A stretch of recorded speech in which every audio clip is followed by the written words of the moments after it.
Grab your libations. No water here. I'll take 2 fingers of larceny.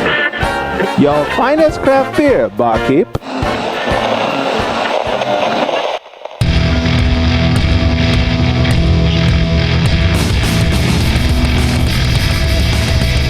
Cheers, everyone, and welcome to the Unfiltered Gentlemen. No matter how you take your hooch, we've got something ice cold and on tap.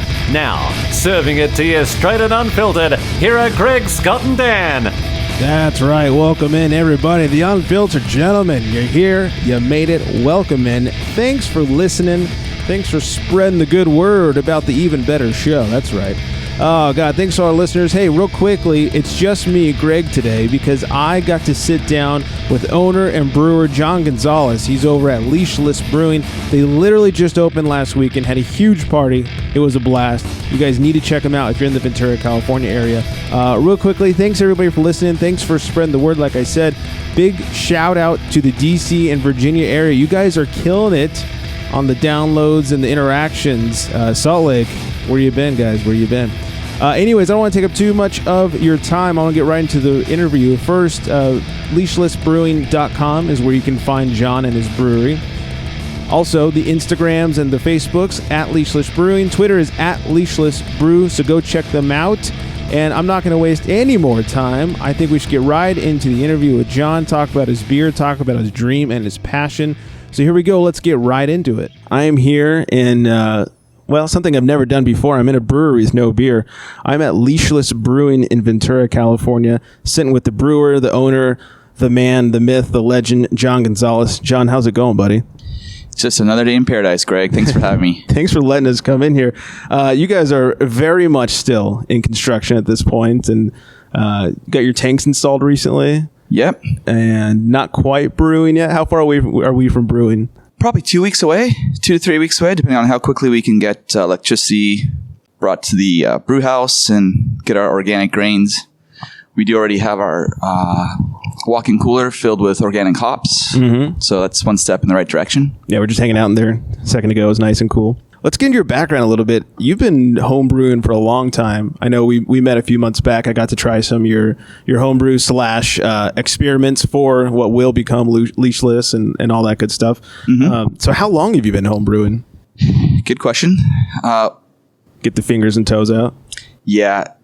I often look back at my awards and figure when the first award was. Okay. And then I figured there's maybe 18 months before that. So somewhere around 2008 was when I first started brewing beer. Okay. Approaching 10 years. I may have tried it once or twice long time ago, just as with roommates for fun, but nothing serious until 2008, 2009. What was your initial setup? Are we talking like Mr. Beer Kit or? No. 5-gallon batches? 5-gallon batches, partial mash. I would get the kits from Midwest Supply, use the plastic bucket, the whole 9 yards, just really simple stuff. I am firmly rooted in keeping things simple. Yes. And one thing led to another, and I actually still have the box of the first kit that I bought from Midwest Supply. Okay. It was a nightcap cherry stout. Nice. Yeah. That's funny. Yeah, I'm in the middle of my third batch right now. It's a stout, and it exploded all over my shower a couple weeks ago. At least you kept it in your shower. Yeah. And now it will always be in my shower. I will never have that anywhere else after that. What was the original purpose for homebrewing? What kind of pushed you over to start doing it? Long story short, I had a job, but I was broke paying student loans, and my wife was still a doctorate student. So when I got bonuses, I would use a part of that to buy homebrewing kits and supplies, and then it got to a tipping point where I realized, shit, I got a lot of stuff here. Yeah. So I'm either going to have to walk away from it or just commit. And, well, I clearly committed. Right. Yeah. Look around this place. Very clearly committed. Yeah. What was your normal job before you were putting this place together? My last paying job was as a aquatic specialist. I was a contractor for the National Institutes of Health. Okay. So I helped manage the aquatic resources for one lab officially, and I helped out with 2 other labs in Bethesda, Maryland. So not beer related whatsoever. Well, my last paid job, no. But when I was ready to pull the trigger after 3-4 years of working on this business plan, I left there and worked as an intern with Crazy Mountain Brewing Company in Vail, Colorado. Did you guys move to Colorado for a while? And was it like beer? Was it a beer related move, or was it 100% beer related move? We knew we were going to be leaving Maryland relatively soon. This was 3 years ago, or 3.5 years ago. I had finished some contractual obligations with a grant that I got funded. I had completed the research and had the paper published. So it was getting time to leave, and it just coincided with the CBC in DC. And I gave my wife the option, hey, can we stop in Arizona or Colorado on the way down to California to start the business? Both states she loves very much. And just so happened this opportunity in Vail came about, and I applied for it, and I got it. And naively, I had no idea where Vail was when I got the internship. It's got to be close to Denver, right? I knew it was close to Parker, and that's where my in-laws are. So I thought it would work out, and she was happy. And Vail's a beautiful place. We got there at the beginning of fall. We got to see the aspens change color. It was nice. A great learning experience. But pretty up in the mountains, right? I think you're 7,000, 8,000 feet up. Yeah. Yeah, it was nice and cold. It didn't get cold initially, but it was one heck of a workout. You know, I wasn't used to being that far up and having to work with that lack of oxygen. Oh, God. My first day at the brewery, I think I had to take inventory of all their kegs outside, and I think I moved about a metric ton of kegs a day. My legs were so sore. And then I get home. My wife, who works from home, wanted to go hiking. And the trails are just fantastic. But after a whole day and your legs are sore, the last thing you want to do is go hiking. I survived, clearly. But yeah, you made it to tell the tale. What was the beer, or maybe not the beer, but that inspired your passion for craft beer? Not for brewing so much, but just for craft beer and good beer and not drinking gross piss water. Was Fat Tire your gateway beer, or Anchor Steam or something like that? Well, I've always been a fan of Guinness. Okay. I don't think I really have a gateway beer. That actually kind of sounds bad, like it's a gateway drug. I know. Just saying. The weed of beers. But I do recall drinking Pete's Wicked Ale way back in the day. Okay. Maybe I shouldn't say that either, since they're bought by Anheuser-Busch. Recently. Long time ago. Long time. Oh, yeah. I was thinking Wicked. That's actually what drove them into bankruptcy. Oh, really?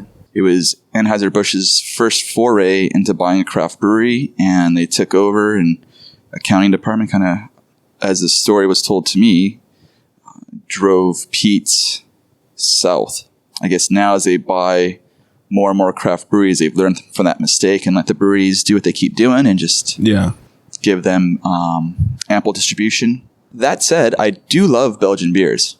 So it may not be the gateway beer, but it's definitely what keeps me going and has been the inspiration for this brewery and the metric I use for what is a really good beer. When you're making Belgians, like, do you do your own candy and everything, or? We have to. As a certified organic brewery, we are limited to what we can and can't use. We don't have access to organic Belgian candy syrup, so we have to make it. Yeah. Or you forego making beers like Belgian doubles, quads.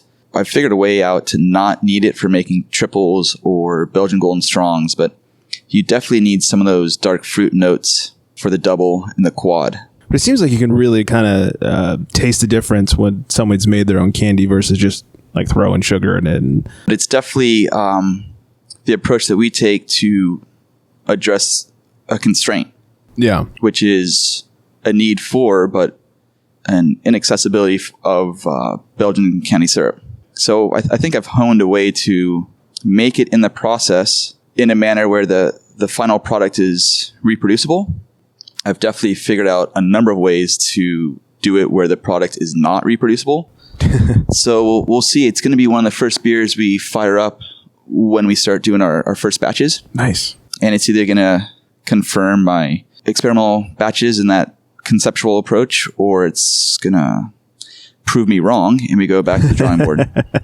We'll find out. So you kind of hinted towards it. Leashless, all organic, certified organic. First of all, why? Why'd you go the organic way?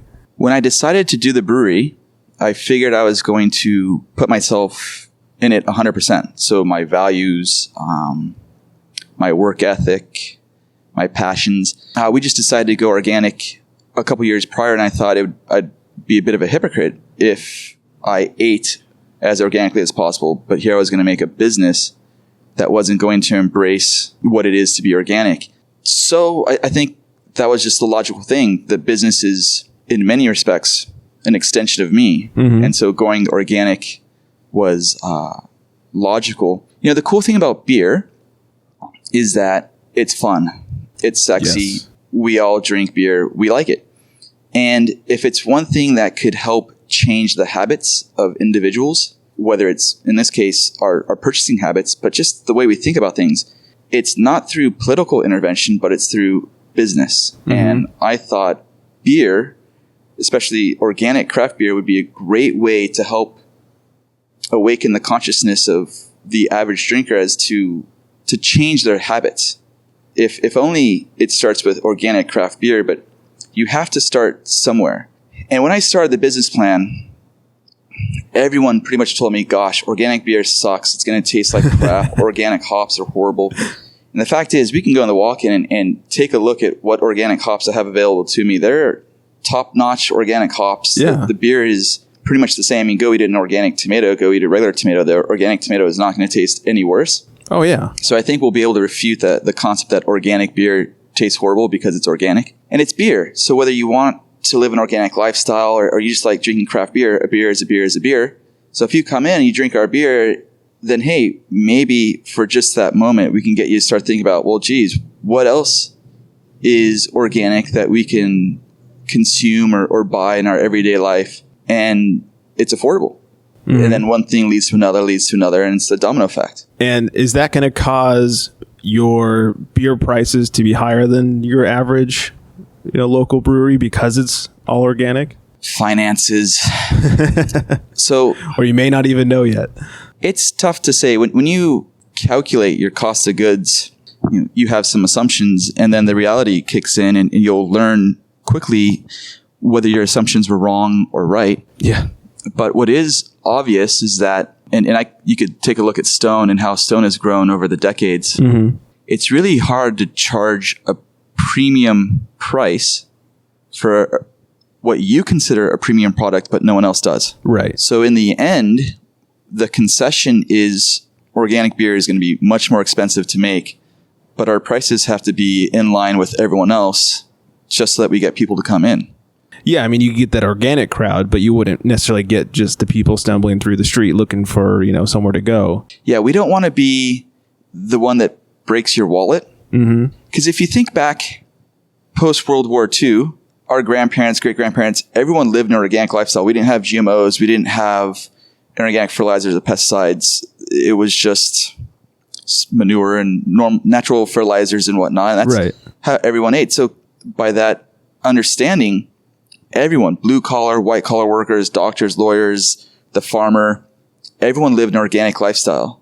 For me, I think it would be a sign of success that our beer could be an everyday beer for the everyday person. Yeah. And part of that has to be putting a fair price that everyone can afford and no one balks at. Yeah. And, the one thing you said is very true is, Stone can't just open up and start charging massive amount, or Firestone. Take Firestone, for example. They have all their barrel work stuff. You can't just open up on day one and sell your double DBA for $25 a bottle if people haven't had your other stuff. So that makes a lot of sense and totally seems the way to go. I was actually thinking more about when Stone first opened in San Diego. They couldn't command, to my recollection, they couldn't command the price that they command now. But now they are legit. They're everywhere. I mean, they're in Germany. Right. So they can command the price because they've earned it. Yeah. Their product is fantastic and everyone knows it. When we open, no one's going to know us from Adam. I hope that changes relatively quickly. Right. But again, I want to use our products as a way to help change the habits of everyone. And pricing is just as an important consideration as the quality of the beer we make if I want to accomplish that one goal. Yeah, I think if people started hearing that your beer was crazy expensive, they wouldn't show up. What was some of the hurdles to being certified organic as a brewery? You don't hear that happening very often. We're actually still in the process. Okay. It's a huge pain in the ass, or? Everything with opening a brewery is a huge pain. no two breweries share the same pain. We got through our ABC permit relatively fast, and typically that's one of the problems you hear from other breweries. Yeah. Local permitting was a nightmare. I'm sure. Welcome to Ventura. Welcome Ventura, and we just so happened to have chosen a building built in 1930 as our home. Which is gorgeous. It's amazing architecture and super cool. It's turned out to be something really nice, but it's been a nightmare. I would imagine.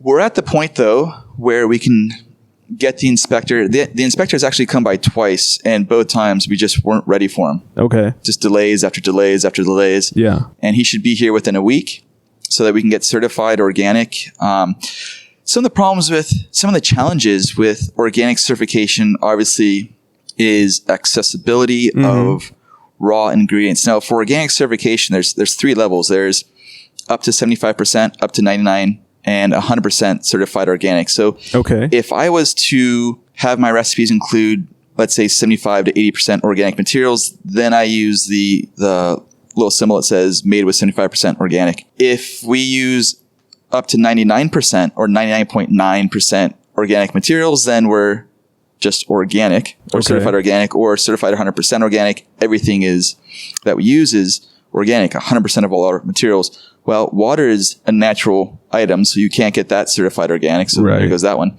Some of our brewing salts are naturally occurring, but you can't, again, certify anything that's natural because by definition it's natural wild.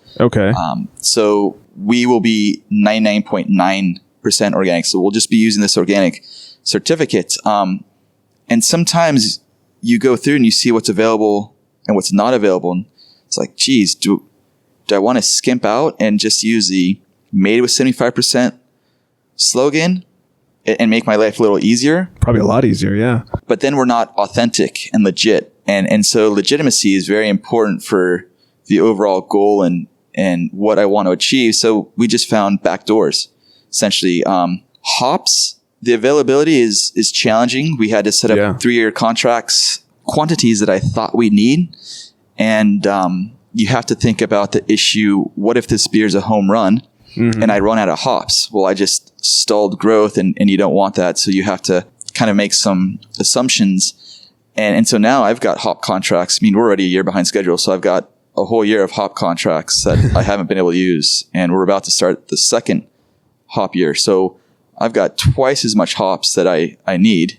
And we just got to brew a lot of beer or sell it to other organic breweries or just eat the cost. Logistics is another challenge. Getting it so that I have the grains available to me to brew the beers that I want us to brew. Now, as a Belgian-centric brewery, grains are very important, but the yeast typically does all the work. Right. So there's ways to modify a recipe if we don't have access to all of our grains. But that leads me to another constraint and consideration that those considering doing organic certification should have in mind. Every recipe that I brew has to be approved before I brew it.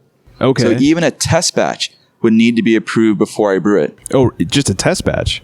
Correct. Wow. So now I have to take a step back and think about what's worked with the beer recipe, why, and then go back and look at maybe the composition of the hop oils, the oils in a hopper, whatever, or the hopping process and say, okay, if I modify, let's say, Jerlu for Azaka and add in some organic Calypso, is that going to work the same way? Or I kind of got to think ahead of how everyone's going to play together before I go forth and submit a new recipe. And the certifications, so it's not just my certification is based in part with making sure I have the paperwork that demonstrates everything I'm purchasing is certified organic. If it's not, like, let's say calcium chloride, I have to make sure and document that it was mined and it wasn't generated by a GMO, stuff like that. And so the paperwork becomes a challenge, and it's frustrating, but at the same time, it's required,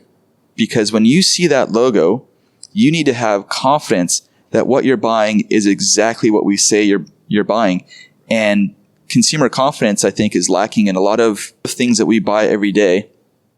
And just my luck that organic certification, they don't skimp on that. So when you see that logo that says organic certification, there's a whole paper trail of not only what I've purchased and that it's certified organic, but who I've sold my kegs to. So if they have to come back and say, John, we bought a keg of your Belgian IPA last month and we want to make sure it's organic, I can go back and show them, here it is. Okay. And so they could follow the entire these ingredients went to this keg and... Exactly. Lot numbers, the whole 9 yards. Wow. I say pain, but that's I mean, it kind of makes sense because there's a lot of things, you talk about consumer confidence, where things, like food you buy at the store will say like it's, whatever, organic, or it's this, and it's, like you say, only 75% or whatever. And I think people are starting to catch on that a lot of that stuff is full of shit. And so to know that it's, legit, if that's what people are looking for, like, they found it. And I think that's really important. Other than organic, which I know is kind of the founding principles of the brewery, what is special about the beer you're going to be making? Like what's different from Topa Topa down the street? And okay, well, if we remove the organic component, we are a Belgian themed brewery, so most of our beers are going to be Belgian styles. I don't think anyone in the area has really committed 100% to that. Yeah, I don't think so. We also have a small portfolio that will be certified organic gluten-reduced beers, so that those who are challenged with the consumption of gluten, so whether they're gluten intolerant or celiac, can have a safer product to enjoy if they so choose. Okay. A lot of that is because my wife was identified gluten intolerant many years ago. And I thought, man, wouldn't I be a jerk if I didn't have a product that she could enjoy at the brewery? So we have those two things going for us. That's cool. I think also just the focus on being environmentally friendly and have a focus on sustainability is going to help separate us too. But these things, anyone can change how they operate to incorporate those things. And I'd be happy if everyone did. Absolutely. Let's talk about the name. Leashless. Are you a dog lover? Are you a surfer? Where does the name come from? So the name, yes, I'm a surfer. It's actually, I think, a great name because while I do love dogs, I don't have a dog. It's a name where I found people can own it in their own way. Many people have said, oh, leashless, just like letting my dog run without a leash. Cha-ching. They got it because they use the fact that they're a dog owner, right, as a way to connect with the brewery. Others, surfers, they love it. And yeah, I'm a surfer. I grew up in Carp. I've been surfing for 22, 23 years. And as a longboarder, I love surfing leashless. Just the leash kinks up and, it is what it is. Yeah. From a sustainability perspective, it goes with the brewery because it's a sense of freedom. So that sense of freedom, I hope one day people can get and utilize, because, by the time Wednesday or Thursday rolls around, we just want to be free of work. Yes, please. And just go enjoy the weekend. It was actually supposed to be the name of our gluten-reduced lines. Mm-hmm. And our brewery was going to have a different name altogether. And we got in a trademark dispute. So being the small kid in the fight, or the one that brings the knife to a gunfight, right, we ended up having to back down. And unfortunately for me, it was the second time I had to change my name throughout this entire process. And I just thought Leashless, while it is a little challenging for some people to speak and say, I thought it was really appropriate. Yeah, I've been told leashless. Why'd you choose that? Gosh, that's such a bad name. It's almost like I've had too much to drink, but I haven't had anything to drink. And I thought, it's like judicial system. It's a sobriety test. There you go. The moment you can't say leashless, we cut you off. Yeah, we're taking your keys, buddy. Are you afraid that people are going to come in here with their dogs and just let them run all over the place? So that's an interesting thing. Our patio will be dog friendly, and we'll have some rules if I can ever get around to make the sign. And I will hope that they keep the dogs in the patio, because for every dog lover, there might be one person who's allergic to animal dander. Sure. What I've learned is that when you have gluten intolerance or celiac, sometimes you have other immuno issues as well. And I just think it's easier to say, okay, if you want to bring your dog, keep it outside. And that way, if someone comes in and they're allergic to dog dander, or they just don't want to deal with dogs. Some people have grown up afraid of dogs, and this is not the place I want them to overcome their fear. So this is not therapy. Yeah.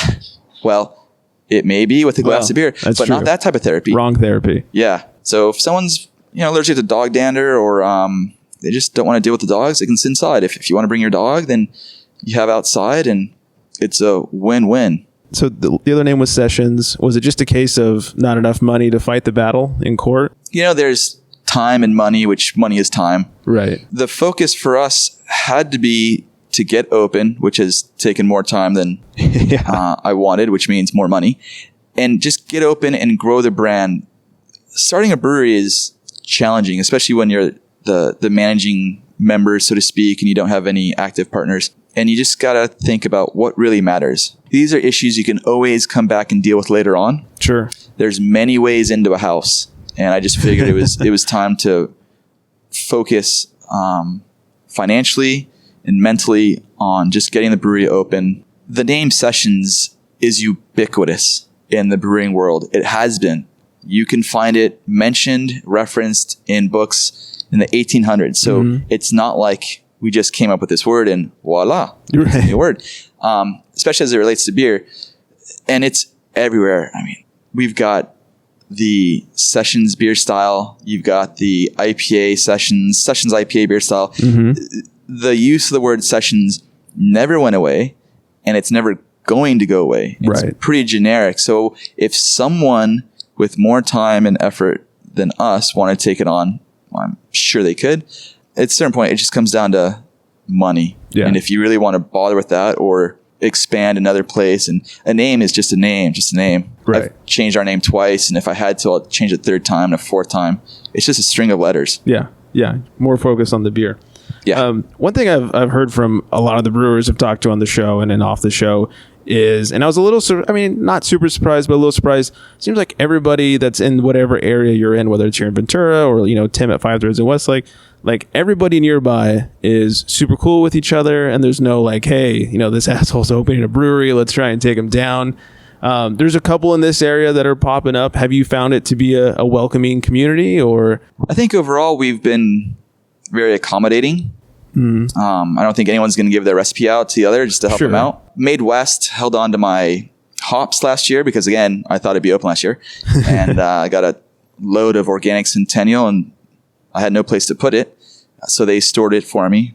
That's awesome. Yeah. And Topa Topa has extended their willingness to help if I needed it. So in that regard, it's pretty nice. Brian at Poseidon, I got to pick his brain a little bit about permitting and whatnot. I haven't had the time yet to meet Kyle at Ventura Coast Brewing Company, but the folks at Institution and Enegren Brewing Companies have been really open. I think the openness and the friendliness might change in the future if competition gets really bad, but in general, craft breweries tend to buck the business trend. Yeah. And kind of work together. I don't think there's a shortage of craft beer consumption, especially locally. Yeah. And for sure. Piece by piece, we're all transforming Ventura into a little beach/brewery town. And we can all benefit from that. And then hopefully we can help to improve the city of Ventura as well. Yeah. We're an organic brewery, so when it comes to collaborations and whatnot, we can only do collaborations with those who are certified organic. That's true, yeah. So we'll see how things pan out once we open. And it seems like a lot of the focus is less on I want to beat the guy down the street and more on we all want to beat the big guys, the InBevs and those guys. Yeah, I mean, here in Ventura, we have like the wine tour or whatnot, and we can clearly work with the city to do a craft beer tour. Yeah, there's enough breweries now. Yeah, you're going to pay whatever. Let's say, I'm just going to throw a number out there, like $30. You're going to want to go visit a ton of different breweries and get your $30 worth. Yeah. And we have a trolley that goes from downtown to the harbor and Pierpont, and why can't we just use that to shuttle people around? And now it's a little safer. At the end, people can go eat downtown or whatnot.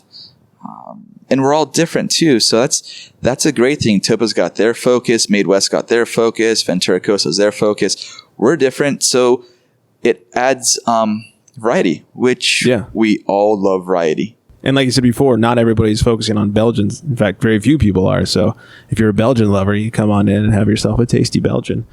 Hopefully it's tasty. Yeah. Let's get back to the brewery a little bit. How much can you produce once you guys start brewing? Before I bring in any more tanks, we could probably max out 800 barrels, 1,000 barrels tops. Okay. It'll be challenging. One of those things where as soon as it's ready, we package, clean out that fermenter, fill it. If that means coming in to brew at midnight to keep that machine going, that's what we can do.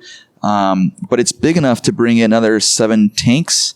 So depending on how we structure the brewery and just overall processes, we might be able to squeeze out 4,000 barrels. I now look at our walk-in cooler. I don't think it's going to be big enough for that. So we'll just see. A lot of it has to do with equipment and then manpower. Yeah. And how much people drink. Yeah. Somehow I forgot about that one. And maybe you don't know yet, but what is going to be your core lineup of beers when you guys open up? When we open up, we'll definitely have a Saison. It's my favorite beer. And I think that's the gateway beer into Belgian beers. Okay. It'll be our replacement for Coors or lagers in general. Yeah, something light. Yeah. So Saison, we'll do, if we can get the right ingredients, our double, maybe a gluten-reduced beer and a hoppy beer, maybe American Pale Ale, Belgian IPA.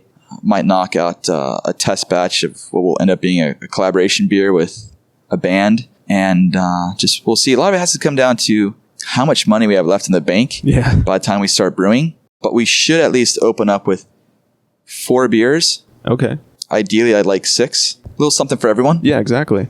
We talked a little bit about kind of what a pain it was to go through and open this place up, not just from the organic standpoint, but from the governmental standpoint. What would you say the biggest barrier in opening this place was, like the single kick in your pants? It's got to be construction permits. And it's no fault to Ventura. Unfortunately, the circumstances are they're overworked. They need more staff at City Hall to do plan check.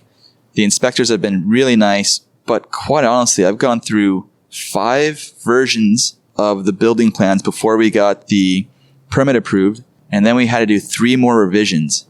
And each one of these revisions takes another 2 to 4 weeks. Yeah. And during that time, we get hit with storms.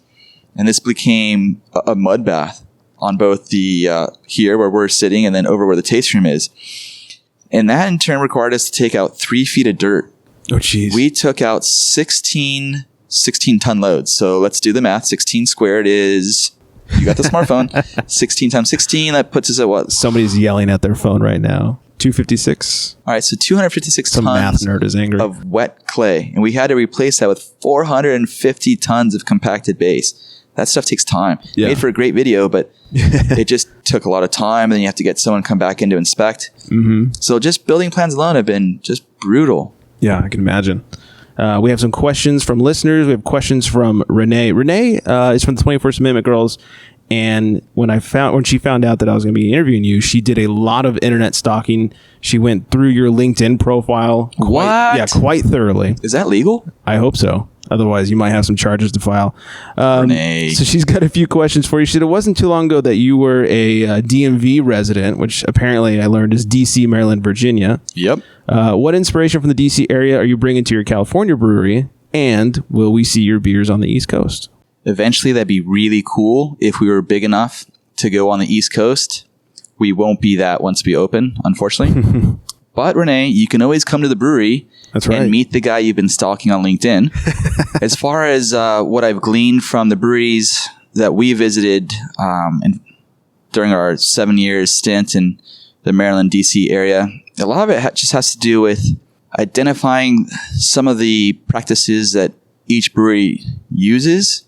You know, when we go visit breweries, and we visited a ton on that side of the country, I would just pick up things that worked and things that didn't work. And I made sure to not implement things that didn't work at a specific brewery and made sure that I would remember the little things that did work at each brewery and make sure that we had implemented that here. Because everyone, brewing is like a cat. There's so many ways to skin it. And we're a very small operation, so we have to be very efficient with our actions. Mm-hmm. It's just picking up, little subtleties here, like that was cool, or didn't Absolutely. like the way they did that, or. And it could be anything from, I want to say it was DC Brau that we visited right around their grand opening, and their bar was really cool. They had taken all their pallet wood and used that for their bar, and when you walked in, you could see the stamps like DC Brau, so you knew that, okay, they stamped that pallet wood before the brewery was receiving their goods and whatnot. And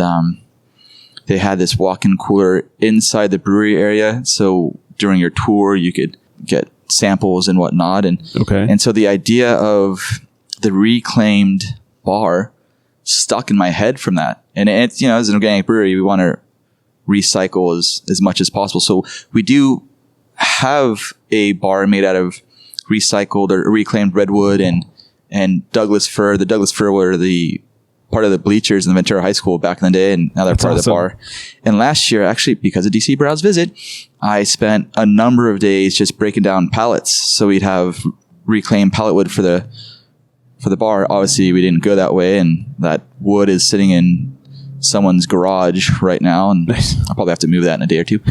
But so yeah, Renee, my LinkedIn stalker, that's pretty much what happened. All the little cool things here and there, and there's so many breweries in that side of the country. It was just great to visit them all and saw what worked, saw what didn't work. We used to go to Flying Dog. Oh man. And when we first moved to Maryland, Flying Dog, $5 on a Saturday or Sunday, and it was all the tasters you could drink. For reals?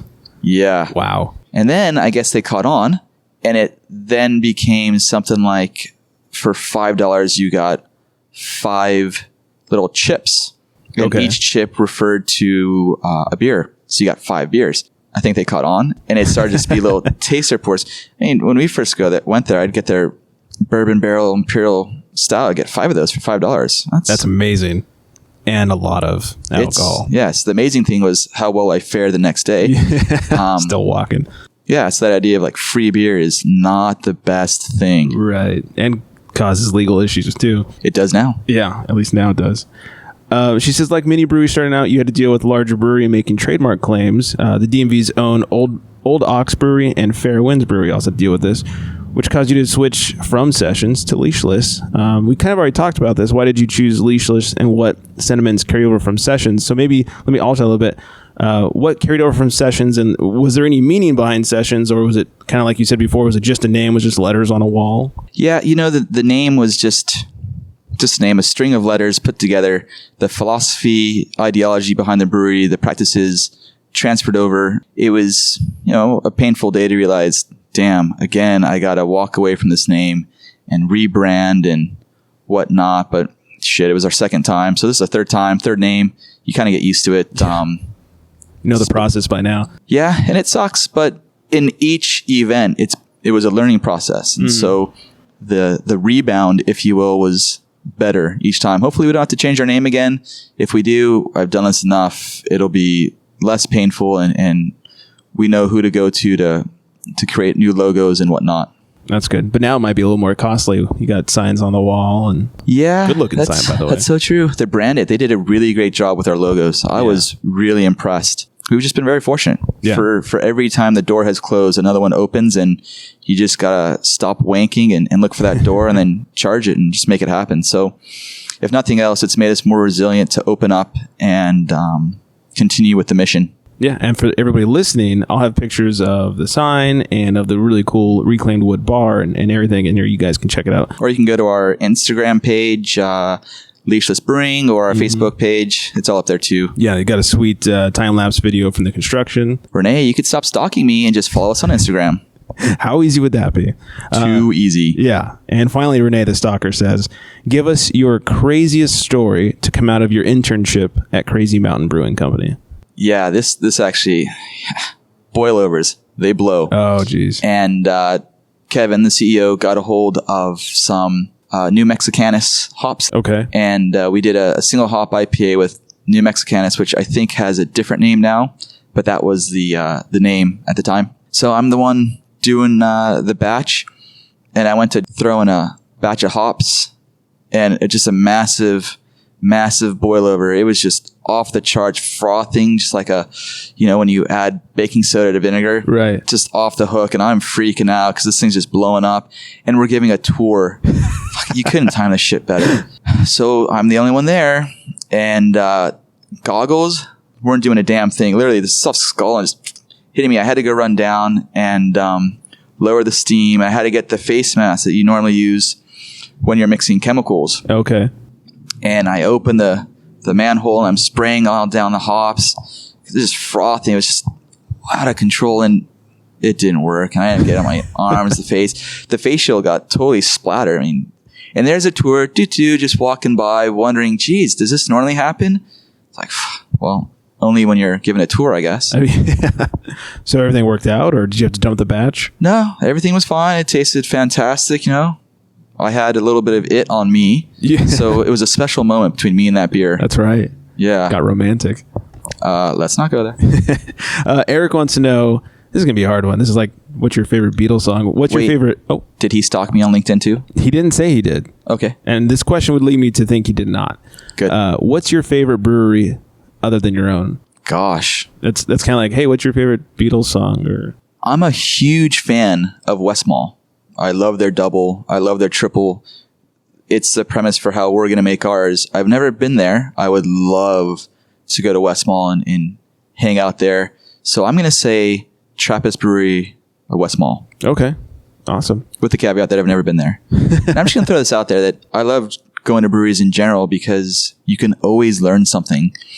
And it's just so cool how we take different approaches to making beer and packaging beer and just getting the shit out there and making good time for the people who come to the tasting room to try your beer. Yeah, absolutely. And finally, Alex wants to know, we talked a little bit about this off the air. Alex wants to know, what do you think about the hazy New England IPA movement that's going on? My particular belief is it is what it is. I have no skin in the game. We're not going to make hazy IPA or New England IPA. And I don't know enough about the style to know whether it was a mistake well marketed or whether it was actually intended that way. The few times I've had it, I found that the hop character was a little subdued, maybe because the wheat, that hazy interaction, but that's about it. Fair enough. I like to ask the brewers out here on the West Coast, some of them get a little highfalutin about it and are very anti, hazy IPA. Why don't you just filter your beer kind of response? So it's always interesting to see what people out here, because it's not, there's not a lot of them out here, or at least not, good examples of a New England IPA, if there's such a thing. Institution has their white IPA, and I would just assume that the white IPA and the New England IPA are the same thing. Probably. I figure, or similar. Yeah. And, in the end, we all have our preferences, and just because one person doesn't like an IPA doesn't mean the IPA is bad. It just means that person doesn't like the IPA. And again, we're never going to make a hazy IPA unless it was an accident and we didn't have any way to filter it out. Honestly, it's ingenious. It is what it is. If you like it, fantastic. I'm not going to be puritanical about what should or should not be an IPA, because one of the things I love about Belgians and why we are a Belgian-centric brewery is they pretty much said F you to the whole process back in the day and brewed what they wanted, how they wanted. They were taxed as such. And that's how we have all these phenomenal beers. So if I was to be very strict anti-New England IPA or puritanical, I would be a hypocrite as to the basic premise of the breweries we're trying to follow in our own way. Yeah, makes sense. But again, we'll never make it. Don't come here asking for it. Or a lager or a pilsner. Not going to happen. Just saying. You too, stalker Renee. Don't come here looking for it. But Renee, do you show up and introduce yourself as the LinkedIn stalker? Please. That'd be the best thing ever. Yes. All right. So the website, Leashless. God, I sound drunk already. Well, you have had some beers. Yeah. All 4 ounces. Leashlessbrewing.com. And then on the social medias, it's Leashless Brewing, except for Twitter, at Leashless Brew. Go follow, go subscribe, go like, go thumbs up, whatever it calls for. John, thank you so much for hanging out. Thanks for the tour and talking with us. My pleasure. Thanks for coming over on a Sunday afternoon. Absolutely. Cheers, buddy. Cheers. Bye, everyone. Thank you one last time to John for joining us, for taking the time, for talking about his beer. As you can tell, John's super passionate about what he does, and it shows. I got to try his beer, a few months back when he was still working on some recipes and some test batches and such, and it was really, really good. So I recommend you guys go check out Leashless Brewing. It's in Ventura, California. If you're in the area, it's 585 East Thompson Boulevard. Like I said at the top of the show, you can find them on the interwebs, leashlessbrewing.com. Facebook and Instagram is Leashless Brewing, and Twitter is at Leashless Brew. It's hard to say, even if you're sober. Not that I am. Anyway, so thank you once again to him for coming on. Go check out his beer. Let us know and let him know if you go check him out that you hear about him here, and we want to know what you thought of his beer. Don't forget to check us out, theunfilteredgentleman.com. You want to tell someone about the show and how to listen? Super easy. theunfilteredgentleman.com/listen. Oh, how hard was that? You can find us on the social medias, The Unfiltered Gentleman, of course. Twitter is at Unfiltered Gents because they're, racist against people with long names. That's all for us tonight. Oh, one last thing. 805-538-BEER is the number to drunk dial. Please send us your drunk dials. And next week will be our 1-year anniversary. Have to think of something good for that show. So make sure you join us. Tweet us your favorite moments of the past year. I can't believe we made it this far without, dying of alcohol poisoning or something. So anyways, you guys, thanks for listening. Go check out John over at Leashless. Stay hydrated. And on that note, good night, everybody.